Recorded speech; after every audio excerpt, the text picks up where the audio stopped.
እዚህ አሁንም ደግሜ የምናገረው የአማራ ፋኖ ራሱን የቻለ የዲያስፖራ ክንፍና የሚዲያ ክንፍ የሀገር ውስጥ ጨምሮ ማደራጀት አለበት እንደገና። ይህ ካልሆነ ግን የአማራ ብሔርተኝነትን ትግልም ግቡን የመምጣት አቅሙ በጣም ይዳከማል፣ ይዘገያል፣ ብዙ መስዋዕት ያስከፍላል። ምክንያቱም የአማራ ሚዲያ ነን እያሉ አሁን የሚሰሩት በየጊዜው መንግስት ብልጽግና አዘጋብን እያሉ ዩቲዩባቸውን የሚሸጡ የፌስቡክ ፔጃቸውን ቲክቶክ ፔጃቸውን የሚሸጡ ናቸው። በየጊዜው አማራ ህዝብን የሚያታልሉ ናቸው። በጣም ከፍተኛ የሆነ ማህበረሰብ በዩቲዩብ በቲክቶክ እና በፌስቡክ ከገነቡ በኋላ በኢንስታግራም ከገነቡ በኋላ ለዲያስፖራዎች ለባለ ሀብቶች ለድርጅታቸው ማስታወቂያ ቪዲዮአቸውን ደልተው እየሸጡ ሀብት እያካበቱ በመንግስት ስም እያስመሰሉ ብልጽግና አዘጋብን እያሉ እንደገና ሰብስክራይበርና ፎሎወር እያገኙ የሚሸጡ ኪሳቸውን የሚያደልቡ ከዛም አልፎ አንድ ሰው ቪዲዮአቸውን ወስዶ በአማራ ከነሱ በተሻለ መንገድ አቅርቦ የአማራ ህዝብ መረጃውን እንዲደርሰው ሲያደርግ ያንን ቪዲዮ ከነሱ መወሰዱን ካወቁ በኋላ ከኛ ነው የወሰድኸው፣ በዚህ ቪዲዮ ያገኘኸውን ብር አምጣ እያሉ የሚያስፈራሩ የሚያዘጉ ስትራይክ እየላኩ የሚያዘጉና ብዙ ዩቲዩቦችን ያዘጉ አሁን በአማራ ህዝብ ዘንድ በሚዲያው ዘንድ በአክቲቪስቱ ዘንድ ታዋቂ የሆኑ ሰዎች አሉ።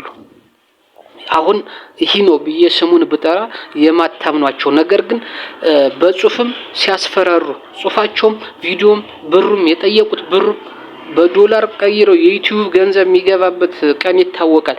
ያችን ቀን እስከዛሽ ጠብቀኝ ተብለው ያችን ቀን ጠብቀው አምጣ ያሉ ያልሰጠውን ያዘጉበት ሰውም አለ፣ ልጁ ሰዎችም አሉ፣ ያዘጉትም አሉ፣ የተጻጻፉበት አሉ።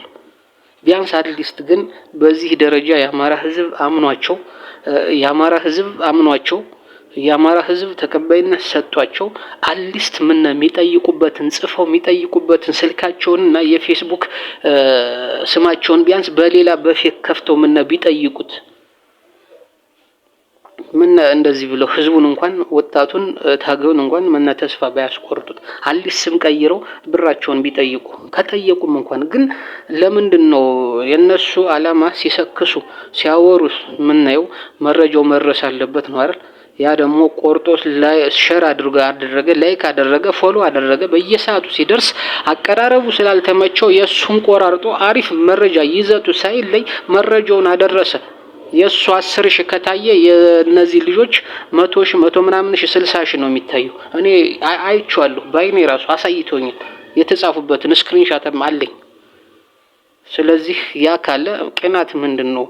ማለማው መረጃው እንዲደርስ ነው እንጂ በሚያገኘው ብር ያንተን ተቀጥሞ የተሻለ ብር ስላገኘ መቅናት የለበትም። አላማው ምንድነው? መረጃው መድረስ አለበት ለሚመለከተው አካል። ይሄ አይነት ሰው በዘዘ አይነት ሰው ያለው የተሞላ ነው። ስለዚህ ፋኖ ራሱን የቻለ የሚዲያ አካላት ዲያስፖራን ብትሉ ስቶፕ አማራ ጂኖሳይድ እያለ ከመውጣት ውጭ ሌላ መረጃና ማስረጃ ይዞ በአውሮፓና በአሜሪካ ሲሞግት አትየው። ዲያስፖራውም ይሄ አትየው። ለምንድነው በኤምባሲ ሰራተኛ ስም ደህንነቶችን ብልጽግና ልኮ አማራ እየተጫወቱ አረንጓዴ ቢጫ ቀይ እያንጠለጠሉና እየተከናነቡ ስቶፕ አማራ ጂኖሳይድ እያሉ የአብይን ፎቶ ደም አጨቅጭተው ይዘው ባነር አሰርተው እየወጡ ዲያስፖራውን ሸውደውታል። የዲያስፖራውን ኪስ እያጠቡ ነው።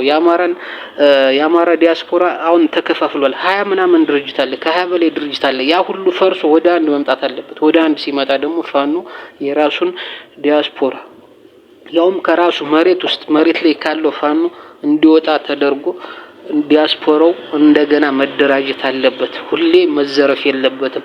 የአማራ ባለሀብቶች ሁሌ መዘረፍ የለባቸው። በጣም መሰራት አለበት እዚህ። ስለዚህ እስከመቼ ሚዲያውና ዲያስፖራው ላይ ትኩረት መሰጠት አለበት።